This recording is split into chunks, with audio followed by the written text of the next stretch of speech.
Exam రాసేసిన తర్వాత ఇంటికి వచ్చి క్వశ్చన్ పేపర్ అంతా మళ్ళీ క్రాస్ చెక్ చేసి దీనికి 2 మార్కులు, దీనికి 1/2 మార్కు, దీనికి 4 మార్కులు అని లెక్క వేసుకున్న తర్వాత 94 వచ్చాయి అనుకోండి, దానికి 1 మార్కు కూడా తగ్గకూడదు. ఎక్కువేమీ అక్కర్లేదు. అసలు ఎగ్జామ్స్ లో ఆన్సర్స్ రాస్తే ఎలా ఉండాలో తెలుసా?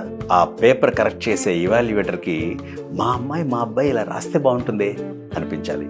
మనం రాసిన ఆన్సర్స్ ఆ హ్యాండ్ రైటింగ్ చూస్తే ఎలా అనిపించాలంటే, వీడికి ఎవరికో ఈ సబ్జెక్ట్ అంటే చాలా ఇష్టం అలా ఉంది, ఈ స్టూడెంట్ ఎవరికో లైఫ్ లో చాలా పెద్ద పెద్ద గోల్స్ ఉన్నట్టున్నాయే అనిపించాలి. ఆ సబ్జెక్ట్ టీచరే ఆ పేపర్ ఇవాల్యుయేట్ చేస్తాడు కాబట్టి ప్రపంచంలో ఏ టీచర్ కైనా సరే ఆ సబ్జెక్ట్ అంటే వాళ్ళ మాలిన ప్రేమ ఉంటుంది. అదే సబ్జెక్ట్ ని మీరు మంచి కంటెంట్ తో, మంచి హ్యాండ్ రైటింగ్ తో రాస్తే ఏమనిపిస్తుందంటే, ఓహో నా ఫేవరెట్ సబ్జెక్టే ఈ స్టూడెంట్ కూడా ఫేవరెట్ సబ్జెక్ట్ లా ఉందే అనిపిస్తుంది.